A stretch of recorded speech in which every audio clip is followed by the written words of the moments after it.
This is a look at Quarry Road in Spring Valley, where you can barely see the street, certainly not the crosswalk there. ABC 10 News reporter Moses Small is keeping an eye on the roads for us this morning as this downpour continues. We'll get to him in just a minute, but we want to begin with meteorologist Vanessa Paz, who is tracking the storm as wave after wave, Vanessa, just rolls across the county. Yeah, wave after wave, to say the least. Right on cue, San Diego region got hit with some moderate to heavy rain as we expected, saturating the morning commute. That rain has transitioned into snow for our mountain areas, and it's not letting up. We are continuing to see periods of heavy rain from the coast all the way towards the inland valleys. Taking a look at our pinpoint Doppler radar, we do have a little bit of a break from the rain across the 5 and 15 corridor from Torrey Pines all the way down to about Mission Bay, and then from San Marcos down to about Kearney Mesa. But we are getting hit with some heavy stuff in the northwest quadrant of the county, specifically Oceanside. You're getting hit with some heavy rain right now in those areas that hug the 76 as well as the 78, transitioning a little southward.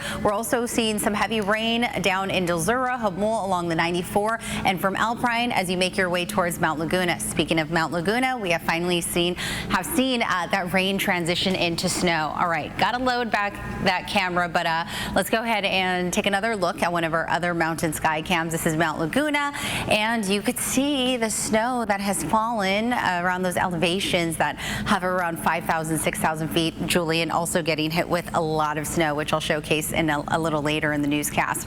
We have a flood watch still impacting majority of the region with the exception of the desert areas through 6 o'clock. We have that winter weather advisory impacting the mountains. Again, we have already seen plenty of snow falling in our local mountains, and of course that is reducing visibility, especially because the winds are quite high. This has also been a pretty high wind event. We are seeing extreme gusts in some areas, 40 to 50 miles per hour, especially in the southeastern quadrant of the county, close to 30 in Harrison Park, 20 in Descanso right now, and 18 mile per hour gusts in Sill Hill. This is storm number 2's total so far. Over 1.5 inches in Pine Hills, Palomar Mountain, accumulating about 1.25 inches, and we are not finished yet. Not only are we not done with the rain for your Thursday, but we still have another round for Friday. We'll pinpoint all of those details later. Jared. Well, the rain's creating a lot of problems on our roads. We've gotten reports all morning long of crashes and flooding. Right now, part of the 15 freeway near the 8 is closed after a crash led to a fuel spill. That's where we find ABC 10 News reporter Moses Small. Moses, bring us up to date on what we've learned so far. Jared, we have a little break in the rain, certainly not making it any easier for drivers out here. I talked to California Highway Patrol just a minute ago, and they're telling me more about why exactly the freeway is closed and why exactly hazmat crews are spraying the road down. So at around 6 this morning, we're told that a Toyota Tacoma ran into a big rig. Fortunately, nobody was hurt, but for one, the on-ramp from the 15 south to the east and west 8 is closed, so you can't go through that ramp if you're driving. And then the driver of the big rig noticed that crash ruptured the fuel tank, so it spilled diesel on the road.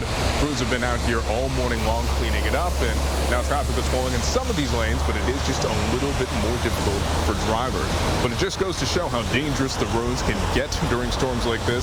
In other parts of the county, we've gotten plenty of reports of rollover crashes, flooded roads, areas with strong winds. It all adds up to a dangerous time traveling. So if you do have to drive today, be sure to take your time out there, give yourself plenty of following distance between yourself and other cars, and remember, more than anything, to just take it slow. According to the National Weather Service, anytime we have rain at all, you are 3 to 5 times more likely to get into a car crash. Reporting in Mission Valley, Moses Small, ABC 10 News.